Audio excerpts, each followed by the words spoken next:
की अस प्रभुताई अभय होए जो धराई सापत कारण पर सापत कारण पर पूज्यस कावहि संता पूज्यस कावहि संता श्री राम जय जय राम श्री राम जय राम। इस तरह से द्रौपदी ने कह दिया कि पूछो। भीमसेन कहने लगे इसने हमारे बालकों की हत्या की है, ये छोड़ने लायक नहीं है, तो आप बताइए इसका तो वध होना चाहिए। भगवान कृष्ण खड़े हैं, अर्जुन भी खड़े हैं, अब इसमें क्या हो। भगवान कृष्ण ने कहा अर्जुन से ऐसा कोई कार्य करो जिससे द्रौपदी की बात रह जाए और भीमसेन की बात रह जाए। द्रौपदी कहती इसका वध नहीं होना चाहिए, भीमसेन कह रहे हैं कि इसका वध होना चाहिए।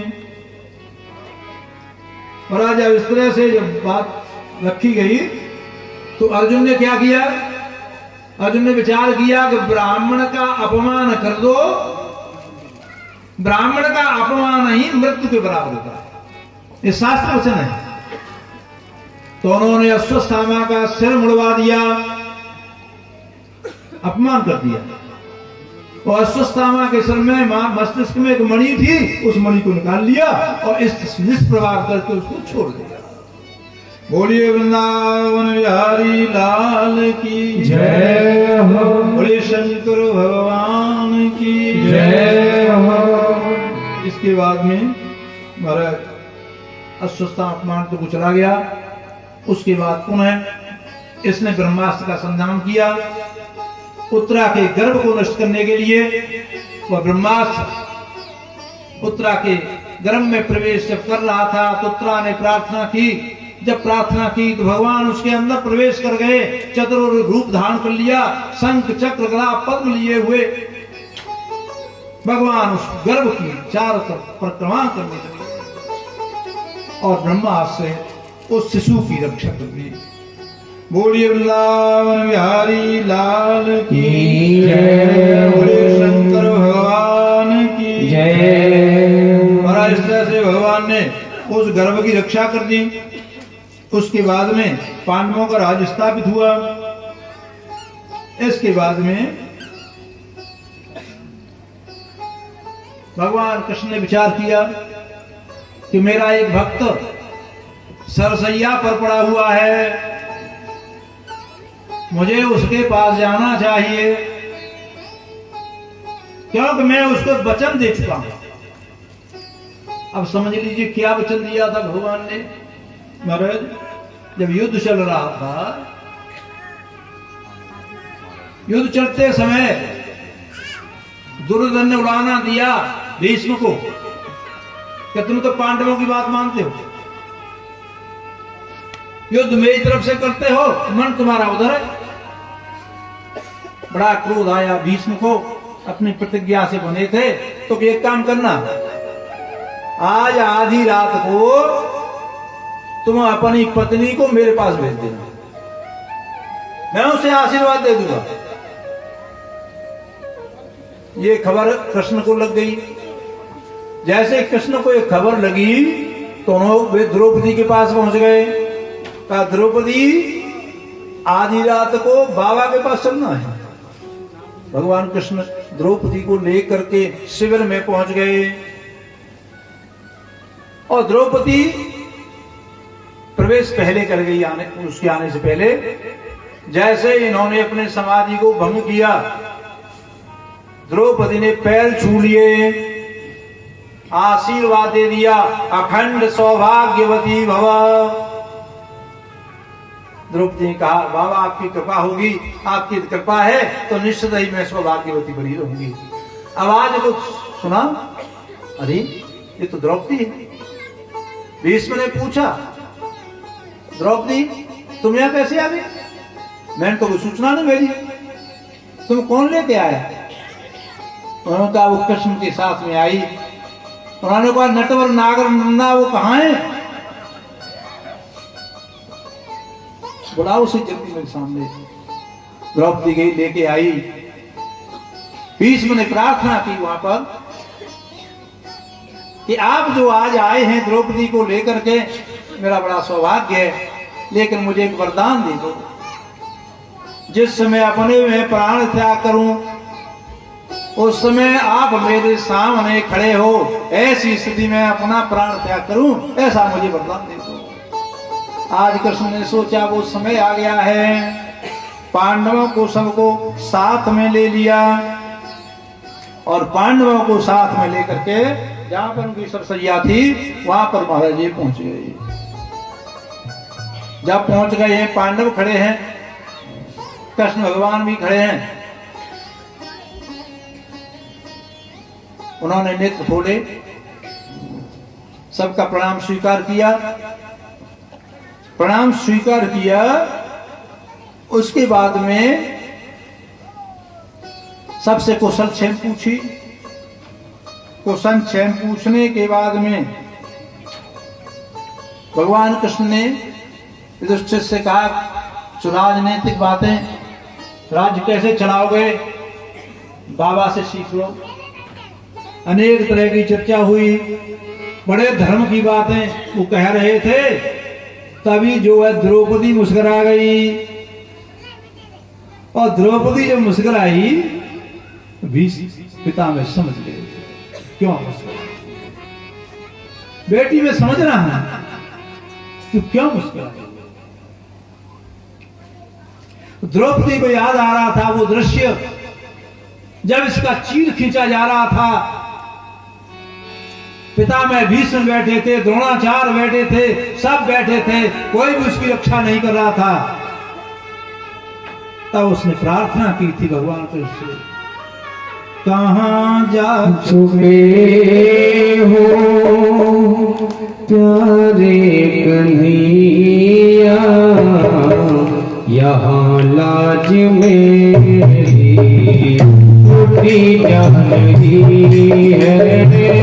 कहाँ जा छुपे हो प्यारे कन्हैया, यहाँ लाज मेरी लुटी जा रही है।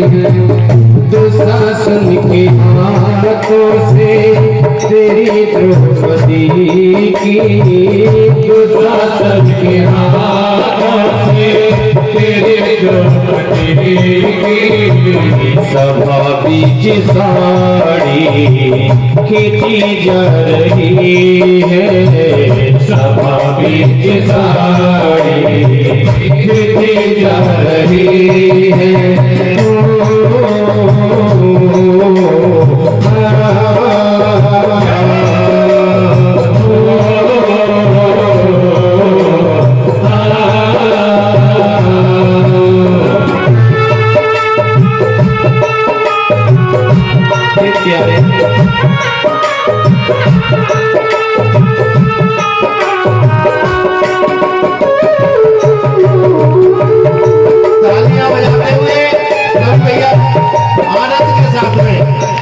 भगवान के कीर्तन को आप सभी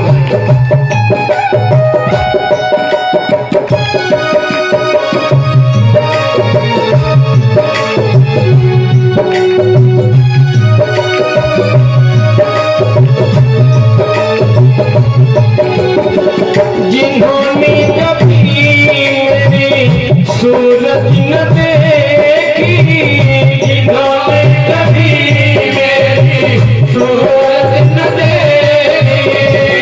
द्रौपदी कहती है कन्हैया गिरधर गोपाल, कि मेरे बाबा समान मेरे जेठ सब बैठे हुए हैं, पर दादा के समान भी यहाँ भीष्म में बैठे हैं, जिन्होंने कभी जीवन में मेरे मुख के दर्शन नहीं दिए, आज वो मेरे तन को देखेंगे। जिन्होंने कभी सूरत न देखी, जिन्होंने कभी सूरत न देखी, बदन आज मेरा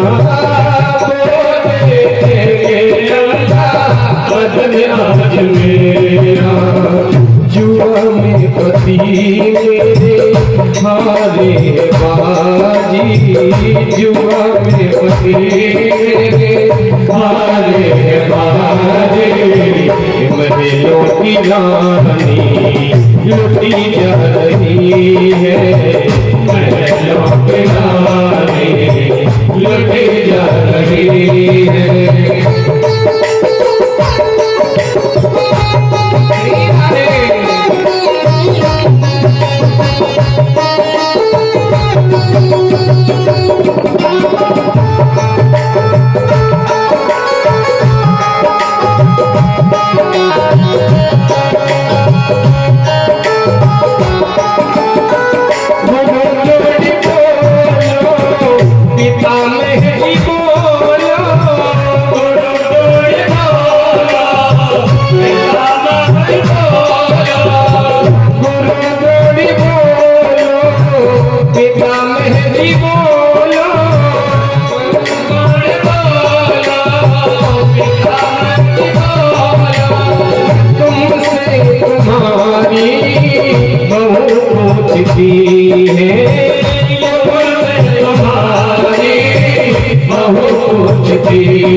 और कहा क्यों रहे हो सभा में क्यों निकल बरारे रहे हो सभा में तुम्हारी जुबान क्या कटी जा रही है तुम्हारी जुबान क्या कटी जा रही है कहाँ जा छुपे हो क्या यहाँ लाज मेरी लुटी जा रही है दुशासन के हाथों से तेरी द्रौपदी दुशासन के हाथों से तेरी द्रौपदी सभा बीच साड़ी खिंची जा रही है सभा बीच साड़ी खिंची जा रही है सभा बीच साड़ी खिंची जा रही है। द्रौपदी के हृदय पटल पर वह स्मृतियां ताजा हो रही थी। भीष्मिका में समझ गए भीष्मिका पुत्री वो जो कुछ हुआ उसमें मेरा कोई दोष नहीं था। एक दृष्टांत सुनाया, हे द्रौपदी, त्रेता युग में एक राजा हुए जिनका नाम था शिवी। इन महाराज शिवी के यहाँ एक परमहंस महात्मा आया करते थे। वे बड़े धर्मात्मा थे, ज्ञानी थे। राजा उनकी सेवा सब तरह से करता। उसी नगर में एक ब्राह्मण था। उसने अपनी कन्या के लिए कुछ गहना, सोने के जेवरात किसी सुनार से बनवाए। सुनार ने उसमें पीतल मिला दिया। जब वो कन्या ससुराल गई तो उन्होंने उसको चेक कराया तो पता लगा इसमें सोना तो है नहीं, पीतल है। ससुराल के लोगों ने क्रोध करके उस कन्या को निकाल दिया। बेचारी कन्या रोटी पीटती पिता के घर आई। उस ब्राह्मण ने शिकायत पत्र राजा को दिया। महाराज शिवी ने उस सुनार को पकड़वा कर बुलवा लिया और उसके यहाँ जितना धन था वो सब कुर्क करवा लिया। उस धन का उपयोग जो राजा करने लगा। एक दिन ऐसा हुआ तो परमहंस आए महात्मा। राजा ने उनको महल में ले जाकर के भोजन कराया। महाराज तो भोजन करा के चले आए, लेकिन महात्मा जी वहां विश्राम करने लगे। सामने उन्हें रानी का हार दिखाई पड़ा। महात्मा ने उस हार को उठा लिया और विचार कर लिया कि हम रोज रोज राजाओं के पीछे घूमते हैं, इसमें इतना धन मिल जाएगा कि कई वर्षें कट जाएंगी। जंगल में चले गए, कहीं ऐसा न हो कि राजा के सिपाही हमें पकड़ लें। जंगल में जाकर के छिप गए। 2 दिन तक छिपे रहे, कुछ खाया पिया नहीं। जो खाया था वो पच गया। तब परमहंस घोष आया। मैंने क्या किया? मैंने राजा के यहां चोरी की। बड़ा वो परमहंस उस हार को लेकर के राजा के यहां पहुंचे। राजा ने बड़ा स्वागत किया, क्योंकि महल में कोई खबर ही नहीं थी कि हार चोरी हो गया है। बिठाया। परमहंस ने कहा, राजन मैं तुम्हारे यहां ये इस स्वागत को स्वीकार नहीं करूंगा, तो मुझे दंड दो। क्या दंड दें आपको महाराज? कि मेरे इन हाथों को आप कटवा दो। राजा ने पूछा क्यों? कि मैंने आपके यहां वो भोजन किया था, उसका ऐसा दुष्प्रभाव हुआ कि मैं आपके रानी का हार चुरा ले गया। आप इस हार को स्वीकार करिए। राजा ने सोचा, इतने ऊंचे महात्मा और इन्होंने चोरी की तो कैसे की? पता लगवाया तो निर्णय आया, उससे निष्कर्ष निकला कि जिस दिन परमहंस को भोजन कराया गया था, वो सुनार का जो धन था, उस धन के प्रयोग के द्वारा उस धन का ही भोजन बना था। इसलिए परमहंस की मति खराब हो गई। महाराज भीष्म कहते हैं, हे द्रौपदी, मैंने उस अधर्मी कुकर्मी दुर्योधन का धन खाया था, इसलिए मेरी मति में नहीं आया ठीक से कि मुझे क्या करना चाहिए। अब मेरी मति इतने दिन से मेरे बाण की सैया पर पड़ा हूं, अब शुद्ध हो गई है। अंकों को उपदेश किया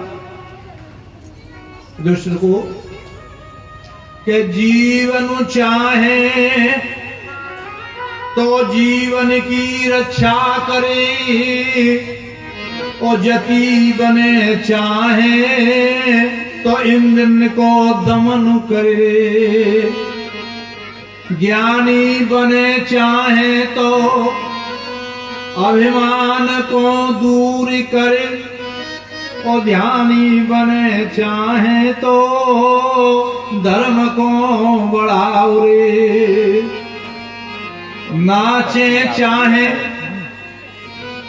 यदि नाचे चाहे तो गोविंद के अगार नाच, और गाए चाहे तो गोविंद के गुण गाओ रे। बाजे चाहे तो भागी बुरे कर्मनिते, और शरण जाए चाहे तो हरि के शरण जाओ रे। बोलिए वृंदावन बिहारी लाल की जय। इस तरह से उपदेश करने के बाद में अब तो महाराज भगवान कृष्ण की तरफ भीष्म पितामह की ध्यान हो गया। भगवान कृष्ण की उन्होंने अनेक तरह से स्तुति करते हुए ये कहा, हे कृष्ण, मैं अपनी इस बुद्धि को तुम्हें प्रदान कर रहा हूं। मेरी बुद्धि ये बिल्कुल निर्मल है, आप इसको स्वीकार करिए। इस तरह से अनेक तरह की स्तुतियां प्रार्थना करने के बाद में भगवान कृष्ण सामने खड़े हैं। बड़ा उत्तम समय उपस्थित हुआ। उसी समय जो है ऊपर से है फूल की वर्षा होने लगी, देवता जय जयकार करने लगे, और महाराज भीष्म ने अपना शरीर छोड़ दिया।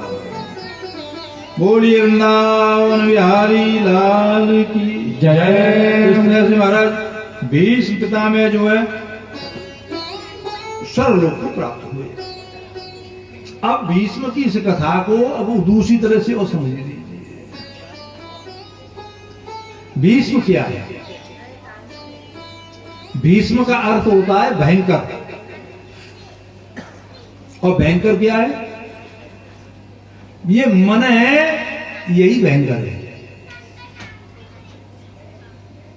अर्थात भीष्म का दूसरा अर्थ हो गया मन। और अर्जुन है जीवात्मा। मन आवेश युक्त होने पर अनेक तरह के संकल्प विकल्प करता है और मन ही संकल्प विकल्प के बाणों की बौछार करता है।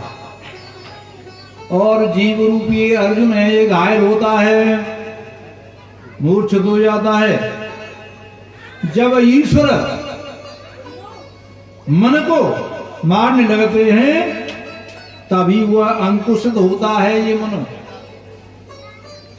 भगवान जैसे भीष्म के सामने दौड़े, उसका यहां यही भाव है कि सुदर्शन चक्र से जब मारने आते हैं तभी मन शांत होता है, और जीवात्मा जब परमात्मा की शरण में जाता है तो मन को वे शांत कर देती है। अब भीष्म की जो मृत्यु उत्तरायण में हुई, उत्तरायण का क्या भाव है कि ज्ञान और भक्ति की उत्तरावस्था में जिसकी मौत हो तो उसके लिए देवता भी बाजे बजाते हैं। भीष्म के प्राण त्यागने के समय भी ऐसा ही। इसलिए ऐसी स्थिति हरेक प्रत्येक जीवात्मा को अपने लिए प्रकट करनी चाहिए। जब तुम आए जग में वह हंसा तुम रोए, ऐसी करनी कर चलो तुम हंसो जगत रो। ऐसा कार्य करना चाहिए, ऐसा भाव में सिंह करा रहा है। ये मनुष्य का जो जीवन है इसकी अंतिम परीक्षा होती है मौत से। जिसका जीवन अच्छा होता है उसकी मौत भी अच्छी होती है, मंगलमय होती है, उसका जीवन सुधर जाता है। तो प्रत्येक क्षण का सदुपयोग करें। जो व्यक्ति प्रत्येक क्षण का सदुपयोग करता है निश्चित रूप से उसकी मृत्यु भी सुधर जाती है। ईश्वर भी तब तक कृपा नहीं करते जब तक मनुष्य एवं प्रयत्न नहीं करता। जो भगवान का स्मरण करता है और अंतकाल में भी उसका स्मरण करता है तो निश्चित रूप से उसका जो है जन्म सुधर जाता है। इसीलिए जप करने की आवश्यकता है। गोसाई ने लिख दिया, जन्म जन्म मोने जतन कराई, जन्म जन्म मोने जतन कराई, अंते धाम आवत नाई। जन्म जन्म मोने जतन कराई, अंते धाम आवत नाई। बोले हरि राम की जय। भीष्म की मृत्यु से, भीष्म के चरित्र से हमें यह सीखना चाहिए। अब सूत जी कहते हैं कि तस् जन्म महाबुद्धि कर्माणि च महात्मना, निधनम च यथेवासी प्रेतिगत वान्यथा। महाराज जब परीक्षित की गर्भ में रक्षा हो गई उसके बाद में उचित समय पर महाराज परीक्षित का जन्म हुआ। जब इनका जन्म हुआ तो नामकरण का जब समय आया तो जन्म के समय ये देखते थे कि जिन्होंने मेरे गर्भ में रक्षा की वो कहाँ है, परीक्षा कर रहे थे। इसलिए इनका नाम परीक्षित रख दिया गया और उसी दृश्य को ये याद कर रहे थे। तो उसके बाद में ज्योतिषी आए, आचार्य आए, उन्होंने इनका जो है जातकर्म संस्कार किया, नामकरण संस्कार किया और इनके जो गुण हैं उनका वर्णन किया।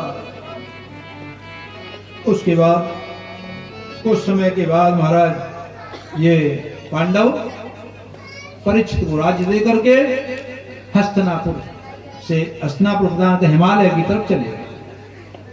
वहां पर इन्होंने जाकर के अपने शरीर का परित्याग कर दिया। सुखदेव जी कहते हैं कि विद्रूपी परित्यज्य प्रवासे देहमात्मवान कृष्णावेशेन तत्त्वत पितृवी स्वक्षयं यो। आत्मज्ञानी विद्रोही प्रवास क्षेत्र को चले गए। वहां पर उन्होंने अपना शरीर छोड़ दिया। बोलिए वृंदावन बिहारी लाल की जय। इसके बाद में महाराज परीक्षित हैं, इनका विवाह इरावती के साथ हुआ। उसके द्वारा इनके 4 पुत्रों का जन्म हुआ। बड़े पुत्र का नाम जन्मेजय था।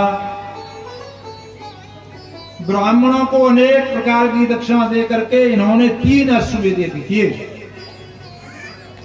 गंगा के किनारे कृपाचार्य को गुरु बना करके इन्होंने ऐसे यज्ञ किए कि देवता स्वयं आकर के अपना भाग ग्रहण करते थे। कि निज ग्राहु जसु वीर कलिम दिग्विजय कुचित नृपलिंग धरम शूद्रम द्वंतम गोमिथुरम पदा। महाराज इन्होंने एक समय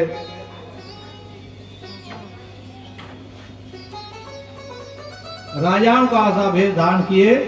एक शूद्र को देखा जो गाय और बैल को मार रहा था, तो दिग्विजय में उसको पकड़ा था।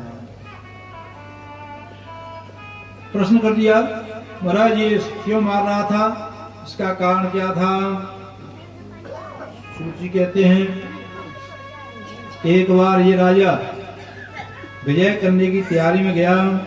रथ में बैठ के जा रहा था कि भद्रासम के तुमालम च भारतम चोतरान कुरुन किम पुरुषादीन सर्वाणी विजित्यम जग्रहे बली। दिग्विजय के समय अनेक ये क्षेत्र हैं, भद्रास के तुमाल भारतवर्ष किम पुरुष हरिवर्ष रम्य घरणमय इत्यादि खंडों को जीत करके परीक्षित ने उनसे दंड लिया। महाराज अभी ऐसे चले जा रहे थे, तब जो है रास्ते में देखा कि एक बैल वहां पर खड़ा हुआ है, सामने गाय है, दोनों आपस में अपने अपने दुखों की बात कर रहे हैं। एक शूद्र उन दोनों को पीड़ित कर रहा है। राजा परीक्षित ने देखा कि मेरे राज्य में ऐसा न्याय हो रहा है, तो उन्होंने उस शूद्र को रोक दिया और पकड़ लिया और पूछा कि कष्टम कृष्णे गते दूरम स गांडीव धन्वना। तुम कौन हो, क्या तुम ये जानते हो, ये समझते हो कि गांडीवधारी अर्जुन कहीं चले गए हैं, कृष्ण कहीं चले गए हैं। तुम ऐसा अपराध कर रहे हो, तुम गाय को कष्ट दे रहे हो, गाय को सांत्वना दी, तुम धैर्य धारण करो, मैं जो है दुष्ट का वध कर दूंगा। तुम ही बताओ ये कौन है। तुम्हारा इस तरह से पूछा, भय की मां गाय नहीं बोली। फिर तो महाराज परीक्षित ने उसने मारने के लिए बाण को चढ़ा लिया। वह कलियुग उनके पैर में गिर पड़ा। प्रार्थना करने वाला, आप बड़े दीन वत्सल हैं, कृपालु हैं, आप जैसे राजा हम जैसे लोगों को नहीं मारते। राजा ने कहा कि देखो अधनों के तुम सखा हो, तुम्हें तो मारना ही उचित है, मैं तुम्हारा निश्चित रूप से वध करूंगा। कलियुग ने प्रार्थना की, महाराज आप मेरा वध मत करिए। ब्रह्मा जी ने सृष्टि की रचना की, उस समय 4 युगों की रचना की थी। पहला सतयुग, जिसकी उम्र होती है 17,28,000। वह तो अपना कार भोग कर चला गया, उम्र पूरी कर गया। उसके बाद आया त्रेता। त्रेता की उम्र होती है 12,96,000 वर्ष। वह अपना भोग करके चला गया पूरा। उसके बाद द्वापर का प्रवेश हुआ, इसकी अवस्था है 8,64,000 वर्ष। इनका भी कार्य पूरा हो गया। इसके बाद मेरा नंबर है और मेरी सबसे कम उम्र है 4,32,000 मात्र। कहां 17 लाख थी सतयुग की। बहुत छोटा कार्यकाल है मेरा तो प्रभु।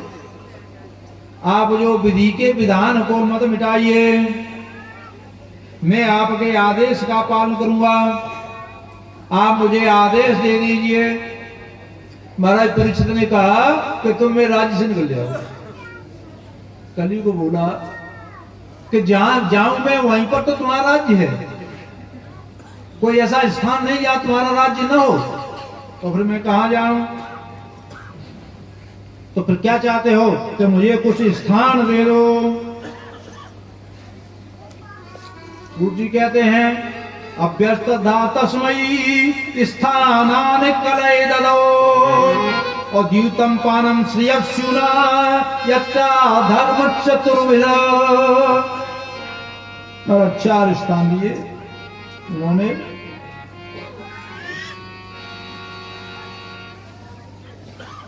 पहला जहां पर जुआ होता हो वो स्थान तुमको दे दिया।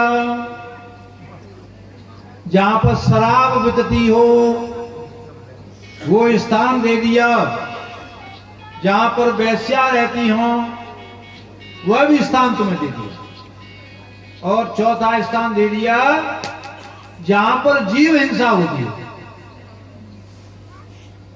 वह स्थान ऐसे तुमको 4 स्थान दे दिए। कलयुग प्रार्थना करने लगा, ये प्रभु मेरा इतना बड़ा परिवार है, इन 4 स्थानों में कैसे आएगा? मुझे थोड़ा सा और स्थान दे दीजिए। राजा क्षत्रिय हैं और क्षत्रिय का स्वभाव होता है कोई अधिक गिड़गिड़ाए तो सब कुछ समर्पित कर देते हैं। कह दिया 1 स्थान और तुझे देते हैं, जा तू सोने में निवास कर। 5वां स्थान सोने में दे दिया। कलयुग बड़ा भारी प्रसन्न हो गया। अब तो राजा कलयुग को इस तरह से स्थापित करके वहां से चला गया। मुकुट सोने का था, निवास हो गया कली का। तो एकदा धनुरुद्यम्य विचरण मर गया मरे मृगानुगत शांत सुरित प्रसिद्धो विषम। एक दिन राजा परीक्षित शिकार खेलने गए, जंगल में पहुंचे, प्यास लगी। तो प्यास को शांत करने के लिए महाराज ये जो है समीक ऋषि के आश्रम में पहुंच गए। वहां पर जाकर के महाराज ने देखा कि ऋषि बैठे हैं, ध्यान कर रहे हैं। ध्यान अवस्था में राजा पहुंचा तो महाराज समीक को पता नहीं लगा। इन्होंने राजा ने कहा मैं प्यासा हूं, ये शब्द उच्चारण किए लेकिन नहीं सुना। अब तो राजा को क्रोध आ गया। ये आश्रमवासी, ये संत महात्मा मेरे राज्य में रहते हैं, मैं इनकी रक्षा करता हूं, इनके पोषण के लिए धन भी देता हूं। आज मैं इनके यहां आया हूं तो आज ये मुझे जल भी नहीं पिला सकते। क्रोध आ गया। कैसा तो ब्रह्म प्रसंगे रे गतासुर मुरंगम रुषा। क्रोध आ गया। वहां पर एक सर्प पड़ा था मरा हुआ, धनुष के अग्रभाग से उसको उठा लिया और समय के ऋषि के गर्दन में उसको डाल दिया। बोलिए वृंदावन बिहारी लाल की जय हो। समीक ऋषि का जो पुत्र था श्रृंगी, वो थोड़ी दूर पर बच्चों के साथ खेल रहा था। बालक गए, उन्होंने देखा था, उन्होंने जाकर के कह दिया कि तुम्हारे पिताजी का बड़ा अपमान हुआ है। श्रृंगी आया, पिताजी को देखा, ध्यान में बैठे हैं। उन्होंने उसके सर्प को गले से मुक्त किया। बालक जो है दहाड़ मार मार करके रोने लगा और ये कहने लगा कि ब्राह्मण ही छत्र बंधु ही द्वारपालो निरूपित सा कथम तदग्रहे स्थात सभांडम भोक्तुमर्यति। क्रोध में कहने लगा, इन क्षत्रियों को देखो, इन क्षत्रियों को ब्राह्मणों ने ही द्वारपाल नियुक्त कर दिया है और ये ब्राह्मणों का ही अपमान कर रहे हैं। महाराज इसको क्रोध आ गया और कौशिक नदी का जल इसने बालक ने हाथ में ले लिया, श्राप दे दिया कि दिलंघ्यन्ति मर्यादम तक्षकम सप्तमे हनि दंगस्य कुलहंगारम चोदितो में तद्वतम। श्राप दे दिया कि इस राजा को आज से 7वें दिन तक्षक नाम का नाग ढसलेगा और इसकी मृत्यु हो जाएगी। और इसने श्राप दिया। तभी जब बालक रो रहा था, समीक ने अपने नेत्रों को खोला, पूछा क्यों रो रहे हो? बताया वो राजा परीक्षित आया था, आपके गले में सर्प डाल दिया। तो तुमने तो नहीं कुछ कह दिया? यहाँ कह दिया है क्या कि मैंने उसे श्राप दे दिया है कि तक्षक नाग तुम्हें डस लेगा। ऋषि ने कहा तुमने बहुत गलत किया, ऐसा धर्मात्मा राजा कहां मिलेगा जिसको तुमने श्राप दे दिया। पर समीक जानते थे कि मेरे पुत्र का श्राप झूठा जा नहीं सकता। अपने शिष्यों को बुलाया कि तुम जाओ और जाकर के राजा परीक्षित को सूचना दे दो। शिष्य गए, परीक्षित ने बड़ा स्वागत किया। शिष्यों ने बताया महाराज आपको श्राप हो गया है, 7वें दिन आपको तक्षक नाग ढस लेगा। उधर राजा भी प्रायश्चित कर रहा था, मैंने गलत किया।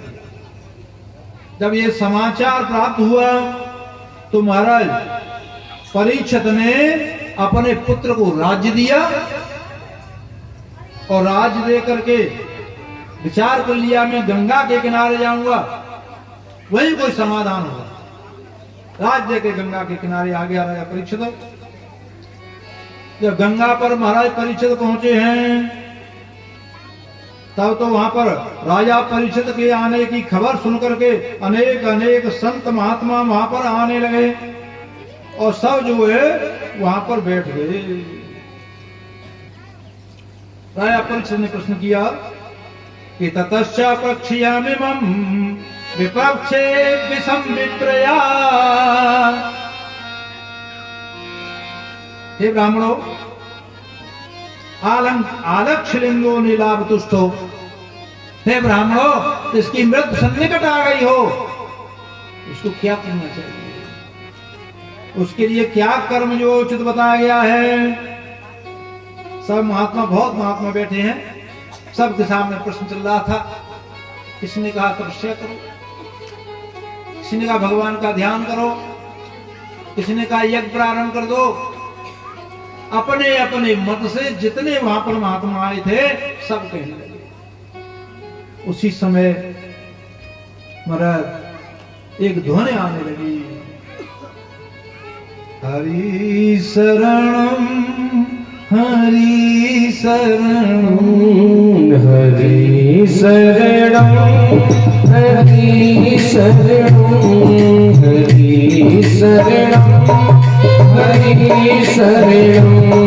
हरि शरणम हरि शरणम हरि शरणम हरि शरणम हरि शरणम हरि शरणम हरि शरणम हरि शरणम हरि शरणम हरि शरणम हरि शरणम हरि शरणम हरि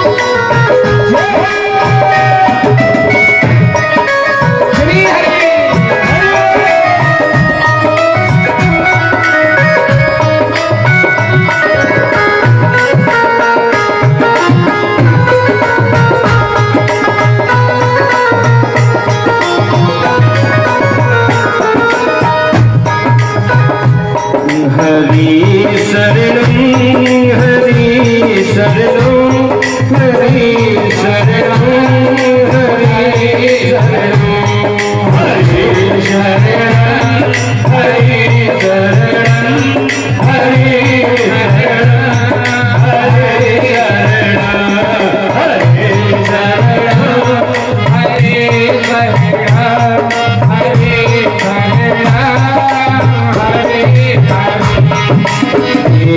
शरणं हरे शरणं हरे शरणं बोले शंकर भगवान की जय। हरि शरण की आवाज आ रही है। महात्माओं ने देखा